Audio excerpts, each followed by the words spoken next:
Hello, everyone, and welcome to episode 14 of the NJ Multi-Species podcast. I am Joe Santiago. Here is my partner, Chris Pereira. Ah, Tonight we have two guests, Chris. Uh, two First guests. guest, Ed Hutter, man from Toronto. He was just a bass fisherman who now turned into multi-species guy. We're going to just ask him about his transition and he caught his first muskie. Now I've heard some fairly odd stories regarding that muskie, and I'm kind of excited, I guess, is the word I'll use, to find out if there's any truth to them.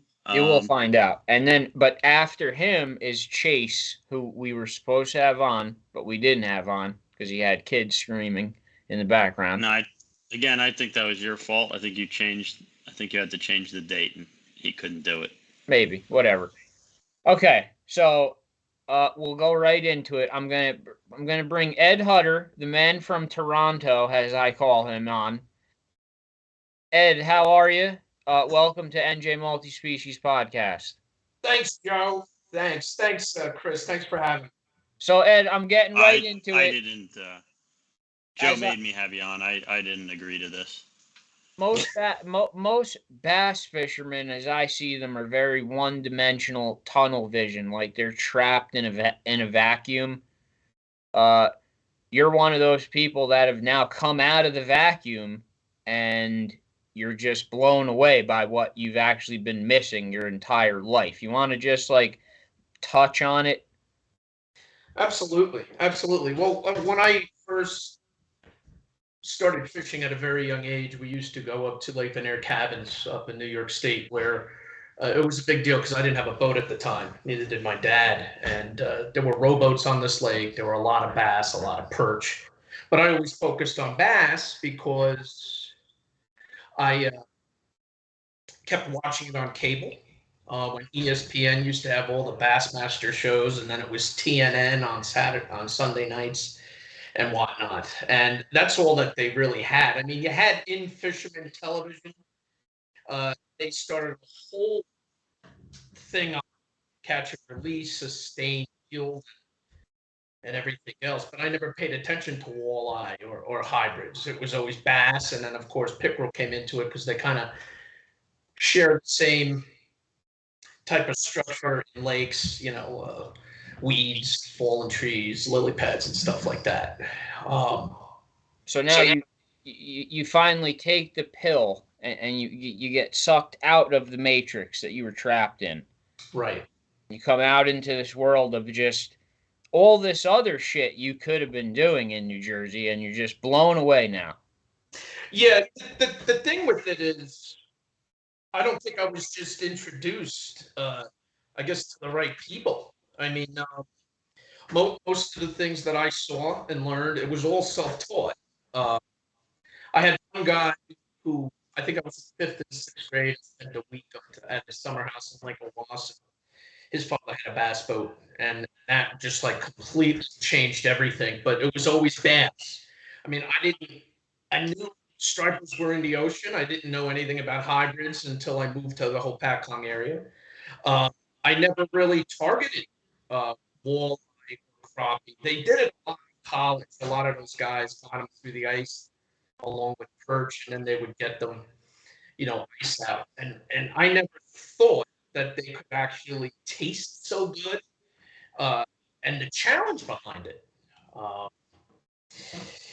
yeah, so then things changed, and it's just a new obsession. It's like, all right, I caught enough bass and pickerel. I need to go after something that's a little bit more difficult and challenging. Do you still? I mean, I'm assuming you still will bass fish sometimes, or you just completely are done with it and you've just Oh moved no, on right now. I'll still go, but it's not like at the end of April I would do underwater weekends on the pack and pickerel here and there. All my vacations I take in the summertime are usually on the big tournament Bassmaster lakes like Champlain. This year's the Thousand Islands. I'll be going. Um, but those are pretty much smallmouth and pike hatcheries up there, I guess. The water's clear. I mean, it's so big. You can't even imagine how big these bodies of water are. You very rarely run into anybody that fishes up there. So no, I still bass fish. I didn't turn it off completely now. So now you start multi-species fishing and you end up going walleye fishing on another body of water. I will name it for Adam Mihara because it's called the Delaware River. That's where Ed went. Mm-hmm. Now, where is that? It's in New Jersey. It's a river in between Pennsylvania, New York, and a couple other states, Maryland, and it's a fairly known river in New Jersey. It's called the Delaware River. I'll say it slow so Adam could look it up. The Delaware River, in case you want to Google it, Adam. So you go out and you're walleye fishing, Ed. Now, what happens that leads us to this first muskie ever caught? Well, that was a huge day of drama. Actually, we were supposed to specifically go at a certain launch, Poxano, and we were all excited because we were the only ones there. Now, who's we? When you say we, who's we? I was there with Dwayne. With Dwayne, with NJ Squatch. Okay. The Squatch. And we were so excited when we get down to the water, and it was completely iced in. And we were now, wait, what do we do? Exactly how excited were you exactly? Were you as excited as Joe was when he catches landlocked salmon? That is, by the way, a pair of pliers in my pocket. It's an open pair of pliers in my pocket to take the salmon off. And I'm sorry. No, you're not. You sent me these pictures. You sent me these pictures. Well, no one thought that except you. You saw the picture. He sends me these pictures, and I'm looking through. I'm like, oh, that's some nice salmon. And then I get to the one, and there's just a giant tent pitched in his pants. And I'm like, Joe, what is this? And, that's one of my kids had caught a lake trout, and I had just taken it off, and then the other one hooked the salmon. So the pliers were in my pocket, open, when I held the fish up. And when I sent the pictures of all my salmon, Chris, the pervert, somehow found that. But regardless, continue. He deleted that picture when he made the post, and I waited weeks, and I just saved I it didn't on my delete phone. it. I didn't delete it. I just never put it up. I've never put up that one. I mean, my question is, why are you looking there, Chris? Yeah, how do you find it? And everyone who posts a picture on the internet, I look there. I look everywhere. So you and NJ Squatch, you guys get down to the Delaware River to go walleye fishing. It's iced over. What happens? It's iced over, like 3 inches. And we hit another ramp going in Worthington, and that I didn't know anything about it. And thank God I didn't go because that was really shallow. So we decided to launch right on the eastbound side of Route 80, the Delaware River Gap. I guess it's a national recreation area. They have a launch there and everything. And we put in there and blind, not knowing anything about that body of water and so far as depth and everything else. And Dwayne's calling to people he knows. So we just start, and it was very slow. It was a very slow day. And then right at that magical hour, we start drifting in towards, I guess, Route 80 side. And all of a sudden, I thought I was snagged. And then Dwayne goes, no, that thing is pulling. And lo and behold, there it was. It was cold. It was an experience that I've never had before because I used to always put my boat away at the end of September because I would start to hunt and stuff after. And this past year was the first year I never put it away until I think right before Christmas. And I'm glad I didn't. We continued to fish on, and then Dwayne was cracking jokes about this one guy that was just fishing for muskie like all day, that same area that we were in. And he was saying that the thing with muskie fishermen is they would buy these $35 lures and just look at them all day and never throw them. But wait. You said you just moved on to fishing. I mean, I'm sorry, obviously, before you moved on to fishing, you must have taken a picture. You must have celebrated. Well, no, that was one picture, but we're getting on to the muskie shortly after this. You see, Oh, so that wasn't okay. I thought that was the mud. Okay. Wait, no, you're no, talking no, about a that was walleye? the first thing I caught at the end of November, and all of a sudden the muskie guy just goes tearing up the river in his river. He had a beautiful tunnel bed, and we go on to the Pennsylvania side, and all of a sudden I felt this. I don't know what to feel. It was such a subtle thing. So I set the hook, and the rod just goes completely down into the water. And I said, Squatch, this is big. And he goes, no way. I go, it's a muskie. And then I'm fighting because I just saw the eyes. They were the size of quarters. And it was like maybe 3 feet under the surface, just doing its thing. I think it surfaced once. He grabbed the net. And I told him I never caught one of these things ever in my life. And While you're fighting it, you're telling him this? yeah. And then he started to panic because he didn't want me to lose it either. Because I was just using fluorocarbon. I had no wire leader on or nothing. So his concern was that it was going to jump out and come off. He got it, boy. He netted that thing, and I didn't know what to do. When you tell this story, you come off as pretty calm. But when Dwayne, NJ Squatch, told Joe this story, it was a little different. Well, I'm getting to that point. It seems like you're getting very emotional telling the story. Well, I'm not crying, but it was the first time I ever did anything like that. I mean, look, Joe cried on the podcast once. So if you need to let out a tear because you're so happy about this muskie, you do it. Chris, I'm not crying. Were you and Dwayne in the middle of the Delaware crying? Well, no, I didn't know what to do, and then I was so emotional. I just grabbed him and I hugged the big son of a bitch. You did hug him. Gave me 3 taps on the back, and I was shaking. I didn't know what to do. Now, at the time of this hug, how well did you know Dwayne? You know what, Joe? Who cares, man? I caught my first muskie. It was like 30 to 36 inches long. I know where you're going, and I know the point. Was this the first time you were fishing with him?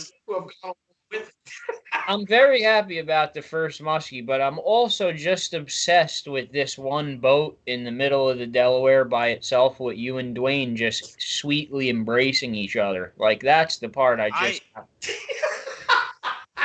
wish, like more than anything in the world, and I would pay just so much money if someone just on the side of Route 80 was looking down on the river and had a zoom scope on their camera and just got a candid shot of the two of you in this embrace with tears coming down your face. Now, what was Dwayne's reaction to the hug? Did he reciprocate it?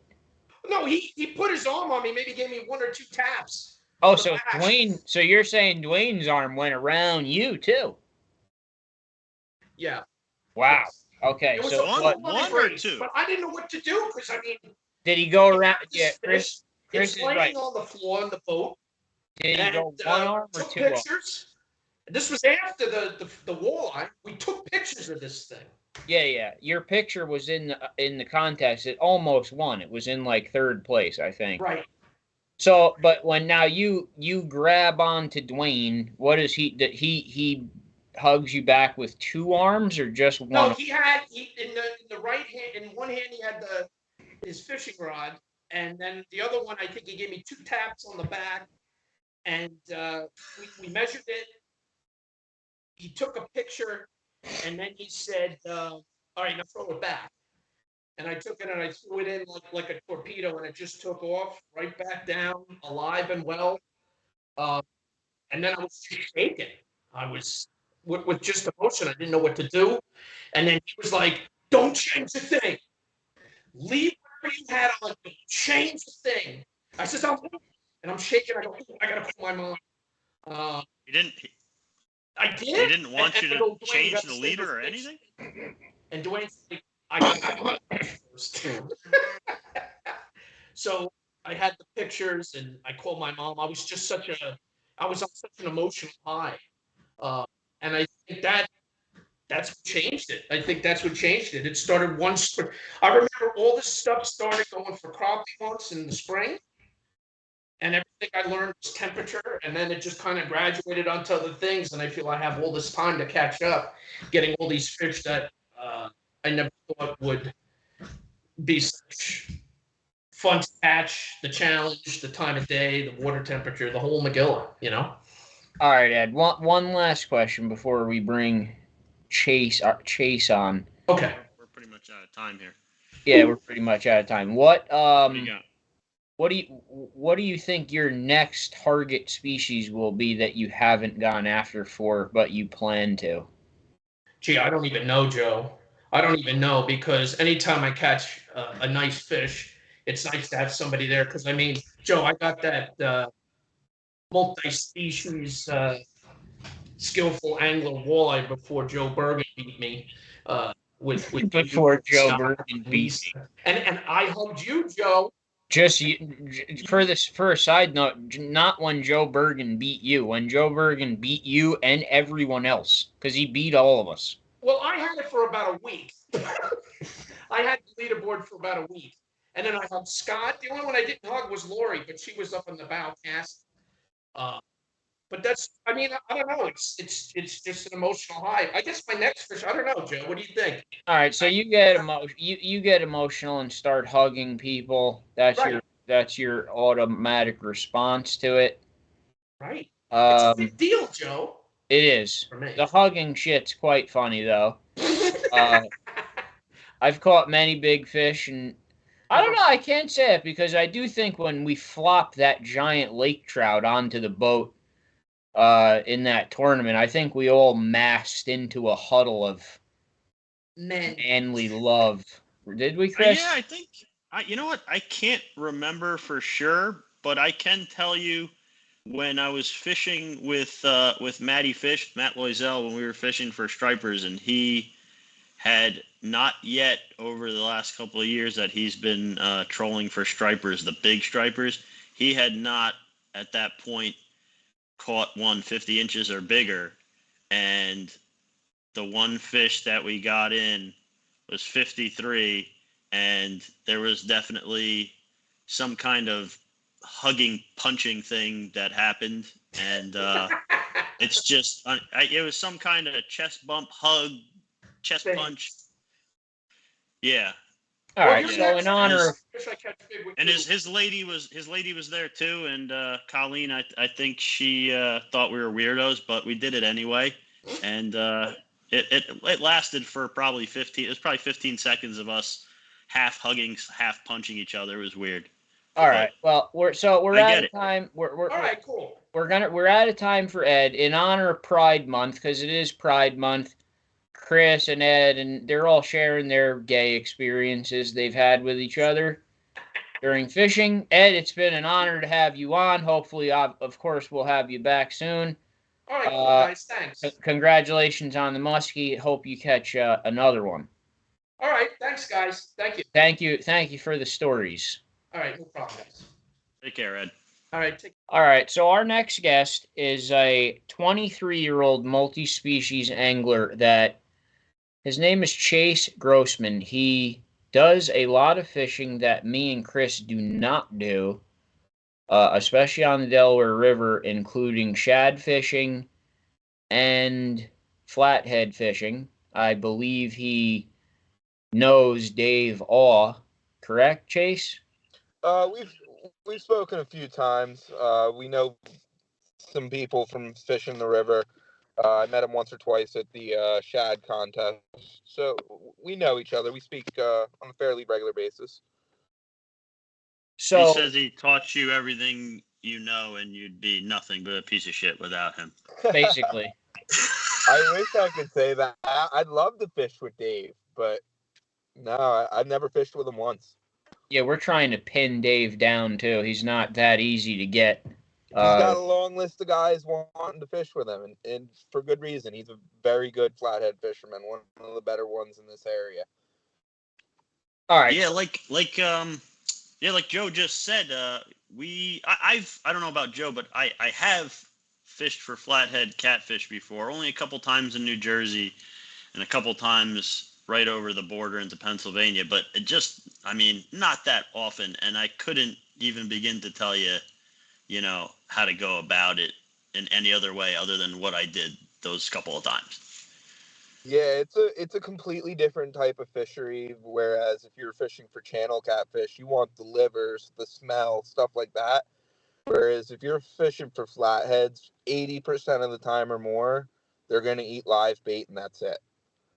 I've seen one flathead in the past maybe 4 years caught on cut bait while I've been fishing. Now I've heard of more people catching them, but 9 times out of 10, 8 times out of 10, live bait's the way to go. And I know that's what I love to use. If I go to the Delaware River, basically fishing from Route 80 north would be the area. If I wanted to actually go out targeting flatheads, how far south do I have to go before I get into the true territory? So I hear people catching them regularly a little bit above Belvedere, which isn't far from that Route 80 mark. But the truth is, the flatheads are still a fairly new fishery. I read once that the first flathead caught above Regalsville in the Delaware was in 1999. So they're still a fairly new within the last 20 years, obviously growing a lot since then, 50 pounders being caught in our area. But yeah, probably about Belvedere is if you really want to target them, or if you want to get into good numbers and have maybe a double-digit night, you really got to go further south to like Trenton. The further south you go, the better it's going to get. It's kind of like the same issue with the other invasive species, snakeheads, right? I mean, yeah, you can get, like, there's gonna be snakeheads way up the Delaware River into the tributaries, whatever. There's gonna be flatheads up that far, of course. But rule of thumb, like you said, the further south you go, you're kind of just getting into more and more numbers of bigger fish, I feel like, and you're just making your chances that much better. Yeah, you're going to make your chances better, but don't get me wrong. If you want to fish Belvedere through Phillipsburg, there's big fish in there. Dave had his 55, I believe, in that area right through there. What's like the mark? Like, if we're striper fishing, we're looking for a 50 plus. A guy like Chuck Manny's looking for a 60, 70 plus striper. What is a flathead fisherman looking for? What's the number? Well, in this area, in New Jersey. Talk to. Dave, for the longest time, was looking for his 40 and then skipped 40 and went to 50. For me, I'm happy with a 40. I want to get to a 50 one day. My biggest is 42 at the moment. But yeah, there's some solid, definitely a large number of fish over 30 pounds in this area of the Delaware. And as you get south, definitely bigger fish. At one point, the Pennsylvania state record was out of the Delaware. Now, I have been flathead fishing with Mark Meduski up the Schuylkill River. We were unsuccessful, but I have been blue cat fishing with him a bunch of times, and we've been pretty successful. So I have experience with them. How did they stack up to a flathead catfish in comparison to the fight? I wish I could tell you blue cat is one thing I would love to go get into. Never really? Okay, so how about a channel cat? How about a 30-inch channel cat versus a 30-inch flathead? Channel cats will definitely put up a better fight pound for pound, but you're going to get 3 times the size out of a flathead that you would a channel cat. A 15-pound channel cat's a big channel cat. 15-pound flathead's kind of a baby. They put on about 5 to 10 pounds a year. Yeah. Yeah, now, they put on a lot of weight. Talking about that, I mean, obviously, there's a lot of guys that still want these things to just disappear, along with the snakeheads. They refuse to accept the fact, and I mean, I don't even think this is my opinion. I think this is just straight up fact that you are not going to eliminate them. It is too late. They are there. They are established. They're not going anywhere. That goes for both species. That's just a fact. It has nothing to do with opinion. There's no magical way to make them disappear. They're here. PA has officially made it a game fish. There you go. Who did? Pennsylvania. Oh, PA did. Yeah, it's got a state record. It's a game fish and everything over there. Honestly, I don't know what Jersey's waiting for because, that, like you said, they're not going anywhere. There's probably hundreds of fish over the 30-pound mark. What's the bit like? We know the snakeheads they're super protective of their fry. They have a very high turnover rate because their success of their fry is high. Mm-hmm. What is the dangers of the flathead? Like, why do they not want them? What do they do? They eat anything that swims. They'll eat bass, shad, smallmouth, largemouth. I mean, if they can fit it in their mouth, they're gonna eat it. I prefer to fish with eels. I'm using eels 12 to 18 inches long. Sunnies the size of my boot. I mean, basically, you're saying live bait, so you're talking fairly large eels, big sunfish. I mean, you're not fishing with like medium shiners. You need some big baits for these fish. Yeah, I'm targeting the bigger fish. I mean, for me, I'm happy at a 25-pound or bigger. Anything other than that, it's kind of just like, okay, cool. I don't even take a picture of it. Just like other catfishing, though, you're looking for those slow, deep pools where just slow-moving, kind of still water. A lot of structure. I know my favorite spots have a lot of down trees in them. I like the spots with trees more than I like my spots with rocks, to be honest. Would you say All right, go ahead, Chris.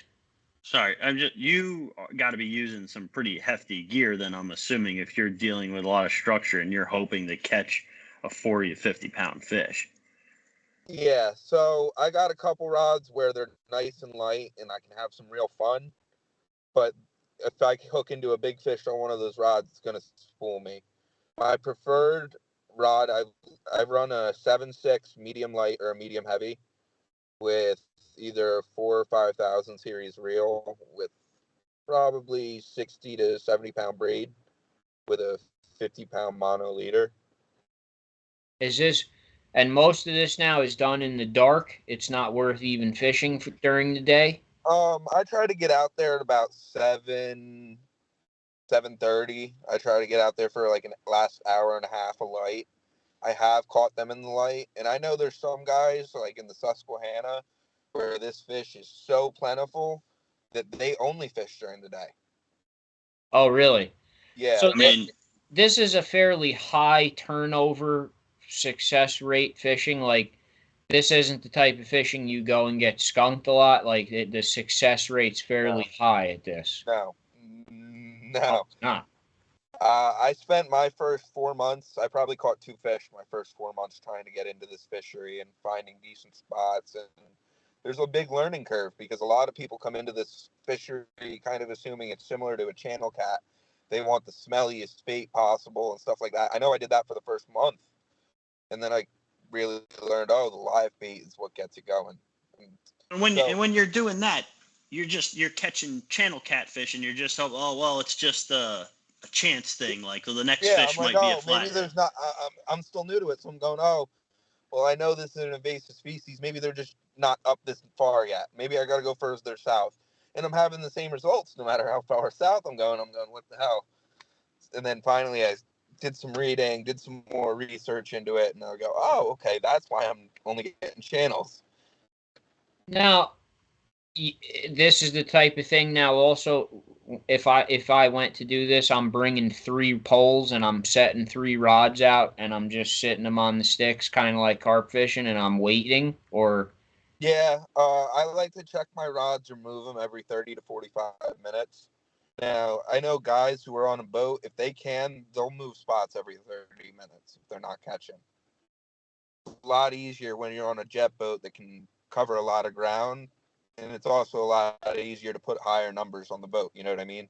Yeah. So But, if you're saying if they want live bait, you can only obviously assume that they're moving around and they're hunting like any other kind of predator, not so much as like when the traditional channel, I'm going fishing for channel catfish, I'm gonna chum and I'm gonna get a stink in the water and I'm gonna get them to come to me. It's more of like these fish are actively hunting, it seems like, right? I mean, correct me if I'm wrong, but yeah. So from what I've read a couple research studies from the Midwest. Now, granted, there's not much research from here, so I don't know how much of it truly translates. But they did a tagging study, and these fish stayed within a quarter mile to a half mile of their home territory that they would return to every night. And they'd kind of just patrol that area every night, all night long on the feed, and go hang out in their spots during the day. The flathead, it's pretty much 100% released fish, or does anyone keep these things? I'll keep and eat them if they're under 10 pounds. Over 10 pounds, they kind of get that fishy river taste. But yeah, I know guys who love it. They'll keep any size fish and eat it. I don't know about all that, but yeah, but bigger fish tend to almost in all species except for maybe tuna and stuff like that. I mean, the bigger fish just don't really taste that good. They have weird, tough textures sometimes, chalky textures. They're just not as good. And I don't know. That's why I always try to tell people bigger fish are just worth more in the water. And exactly. and obviously I'm not against eating fish. I eat tons of fish. I keep tons of smaller size fish, from the legal size up a couple of inches. And once they get to a certain size, I don't want to keep them anymore. All Yeah. right. Chase, I know you wanted to be out of here by a certain time. Hopefully me and Chris are able to come do this fishing with you and Dave all, because we never have been able to. And we'll I'll return. tell you what, if you get an offer with Dave, totally take him up. He has some great nights, and he does awesome with the stripers as well.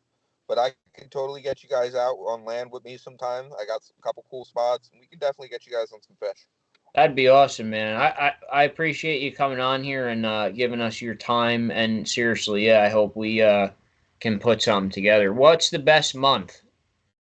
I love the spring and the fall periods. The summer, it gets slow, but every period has their advantages. Like the spring, they come in from their winter dormancy phase, and they just want to eat anything. And the same thing with the fall, they're kind of fattening up to go into that dormancy phase. But at the same time, the summer, the water's low. For a bank fisherman, you get a lot more real estate, a lot more different holes to fish. Gotcha. So, I mean, it really all depends on what you prefer as a fisherman. I know guys who love the high water. My best spots are when the water's low and I can get to them spots. Gotcha. All right. So, Yeah, I mean, Grossman, check him out on Mayhem, posting his flathead pictures. Chris, anything? Yeah, thanks a lot, dude. Thanks for coming on, talking about flatheads. I mean, You want to plug anything? Do we have anything to plug? I like Old Man River Bait and Tackle. He's right over the Regalsville Bridge. He's got eels, trout, pike, shiners. He's who I go to for all my bait. Hold on. Old Man Bait and Tackle. He's where? Old Man River Bait and Tackle. He's directly across the Regalsville Bridge, right in Pennsylvania. He has eels. What size? All sizes, little pencil 6-inchers to big, nice, meaty 18-inchers, whatever you like. Come on. He's got rainbow trout. If you were a guy who likes to fish trout, I like them in the spring before the water gets above 70. Then they kind of die quick for me. Oh, but God. They're great spring bait when there's a lot of trout being stocked and they're coming out of the river or out of the creeks and into the river. Great bait. He's got pike shiners. This is going to be the first episode of this show I ever watch myself because I want to know where that bait shop is. So I'm going to watch it. You forgot already. Yeah, it sounds like they are kind of catering to flathead fishermen, cat fishermen. I mean, it's pretty yeah, cool. It almost seems like it, but he's got a lot of the smaller bait fish as well too. Does he pike have liners. leeches? I don't know about leeches. I don't think so. He's got night crawlers, baby crawlers. Yeah, but I don't think leashes. All right. Well, So he has the getting typical eels there. stuff that bait shops have, but then he has this other stuff that you don't really find. At least not up here. The bait shops don't carry that stuff. Yeah, eels are kind of hard to find. There's only one other place around me that sells them, but they close by 5 o'clock. So for I've a been flathead looking. fisherman who's going out at 7 o'clock, 8 o'clock, who wants to just pick up his bait as he's on his way to the water, Old Man River Bait and Tackle is definitely great. He's open till 8:30. Yeah, but now you said that eels are your favorite bait to use. You told everyone where you get them from, and it's the only place to get them. Now you're not going to be able to get any more from there because everyone's going to go get it. I'll tell you what, they can go get them all they want, but it's going to take a lot of time to find their spots that really are productive, and the true fishermen are going to stick it out, and that I'm okay with. All right, brother. Old Man River, get some more eels. Yes, I'm coming out there to get eels because I've been looking for those little eels all over the place. Yeah, especially if you want to go try and pull a Chuck Manny out in the bay. You can go grab eels from him too. Well, we could get those eels. Like we could get Those are big big. eels. The little eels we can't get anywhere. Those are the ones we can't get. Okay. And so hearing that this guy has them, I would love to get them. Oh God. Oh yeah, I had one this past weekend that was like this 6 Yeah, that's inches, exactly. pencil thin. Yeah. That would be perfect. All right, Chase, thank you so much for coming on. Hopefully, like I said, we'll set something up to go fishing. Me and Chris can try to catch one of these finally. I've caught one. I told you. Really? You've never caught They're one? a fun fish. I've never caught a flathead, no. Blue I cat. had my little brother out with me last weekend, and he caught one above 30 pounds, and he said it was more fun than the striper that he caught. So Nice. Yeah, no, the very few that I've caught were definitely cool. They definitely give you a run for your money. It's a cool fish for sure. yeah. It's cool. All right, man. Take it easy. All right, guys. Have a good one. Take care, Chase. All right, so two pretty interesting guests there.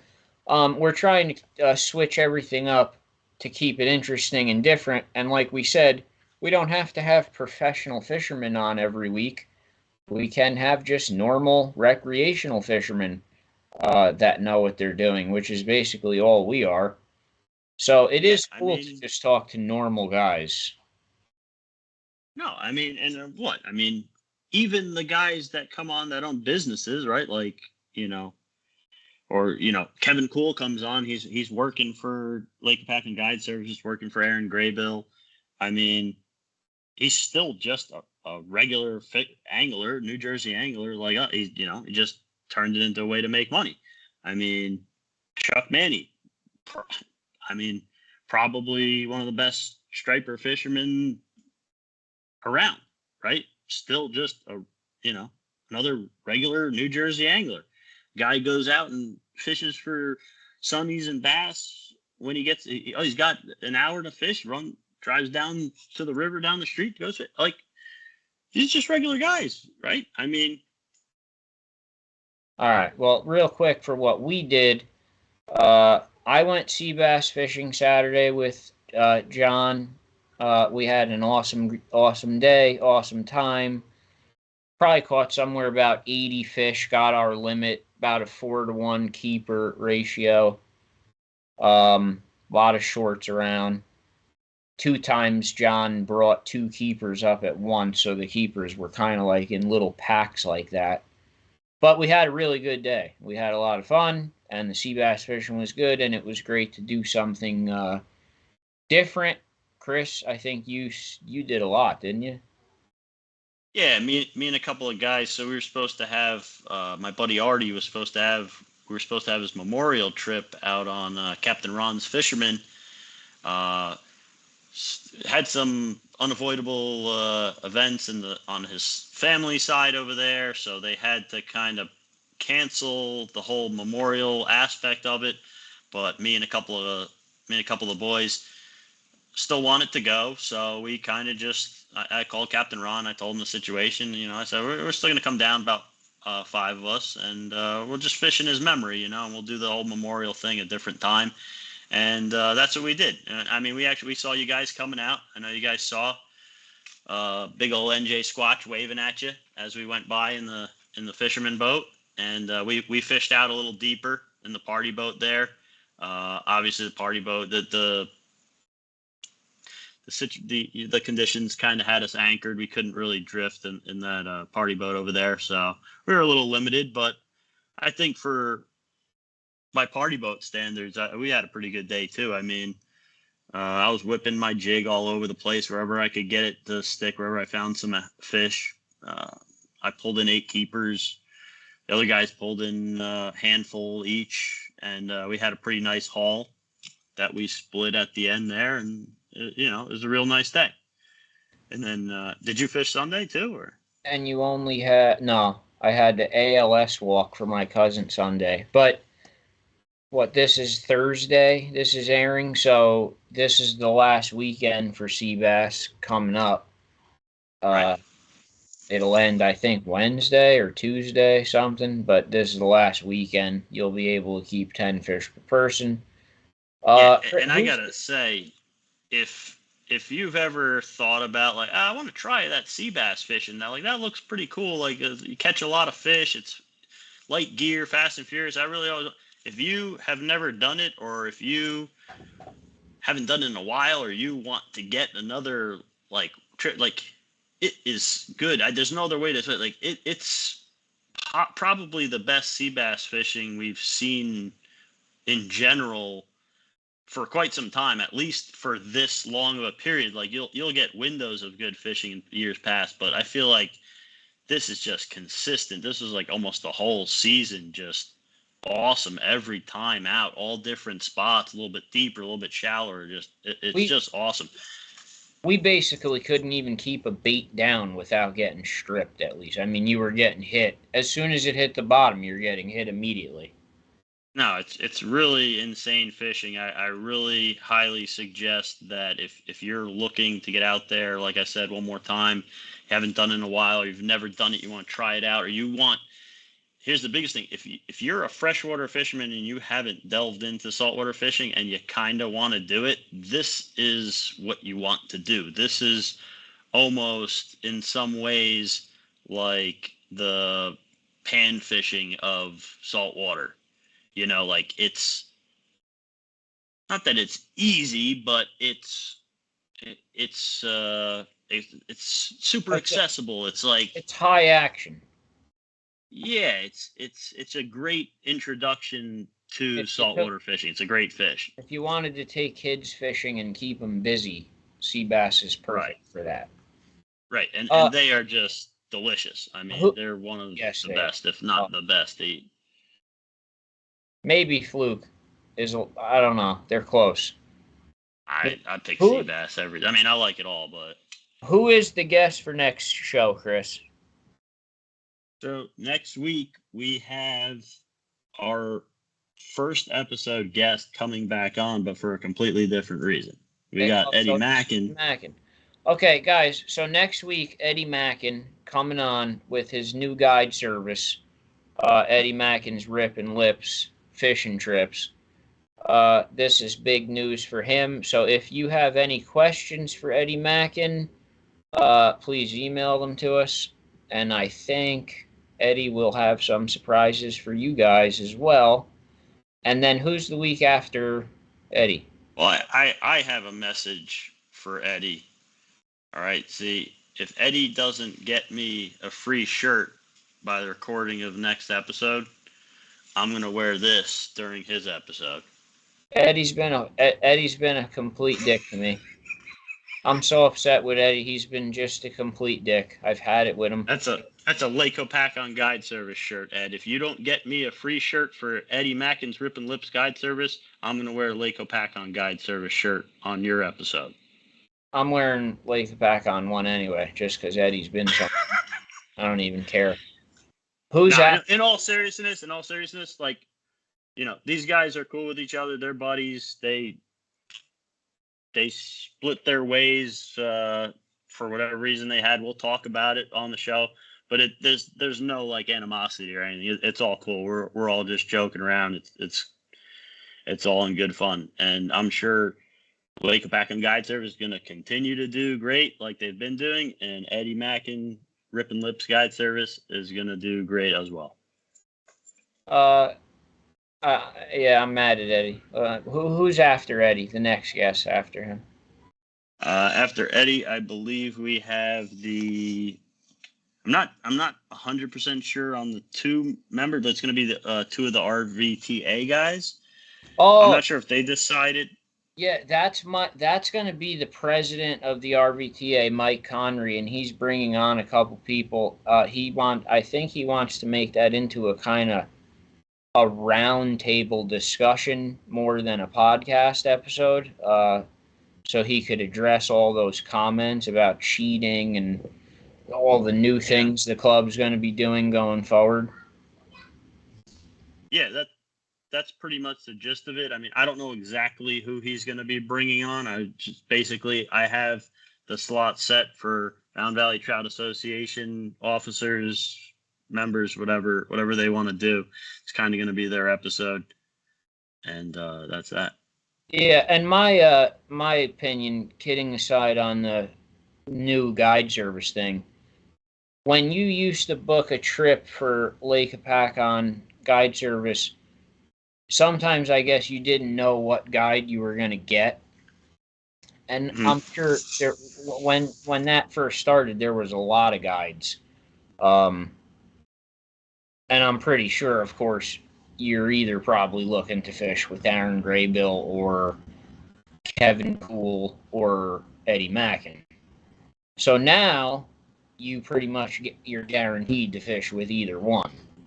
If you go with one, you're going to see the way Eddie Mackin fishes, and you go with the other one, you're going to see the way Graybill fishes, because I could tell you personally, the two of them fish completely differently. They're both phenomenal fishermen on the same lake, totally different fishing styles. Mackin is kind of very traditional, old school, guaranteed thing. Graybill to me is more of a risk taker, will try new shit. Sometimes it pans out, sometimes it doesn't. So two completely different styled fishermen. One likes bait more, one likes lures more. So you're getting I'd want to go with both anyway. Just to be clear, like you're not wrong, but just to be clear, Aaron's not going and experimenting when he takes clients out. He does that experimenting beforehand. And that's then what I'm saying. As a client, you get to enjoy the successful experiments that he's partaking in. Whereas the difference between Mackin is the way he fishes is very orthodox, very traditional. He knows his shit. He knows exactly what he's doing and how to do it. And he just knows what it is. Graybill kind of more like is always like looking for something new. Like he's always looking for the new thing. Like it's just they're totally different. I would if I was a paying customer, I'd love to fish with both of them because to pretty much master that lake, you need to see both of them fish anyway, because you have to master both ways. And yeah, I mean, if I didn't have a boat and I could afford it, you bet your ass I'd book one day with him, and I'd book them one day after the other for each part of the season, and I would just absorb all of it. That's what I would do, Brian. Because that's the way I fish, and that's why I've said it before. I'll fish with pretty much anyone. I mean, anyone that's not gonna like try to molest me on the boat or something, I'll fish with them because everyone has something to offer. You're going to absorb a little bit. If you're open, if your mind is open to it, you can absorb a little bit of fishing information from each person you fish with. And as long as you're open to it and you are willing to combine and add to your own skill set, you're just going to keep getting better. And if you invite someone on your boat, right, and you're fishing for something that you know how to fish for, and you're almost always successful fishing for it. At least for me, if I do that and they come on the boat and and I don't really tell them everything. I kind of give them a direction to go in, kind of like what I'm going to be doing. And then a lot of the times, because they're good fishermen too, they are kind of, oh, I think I'm going to kind of try this. And it may sound weird to me. I never tell them not to do something. I always go for it, because every once in a while, they may stumble onto something that now adds to my repertoire. So I'm just absorbing. Yeah. If you come fishing on my boat, I'm just absorbing your brain. That's it.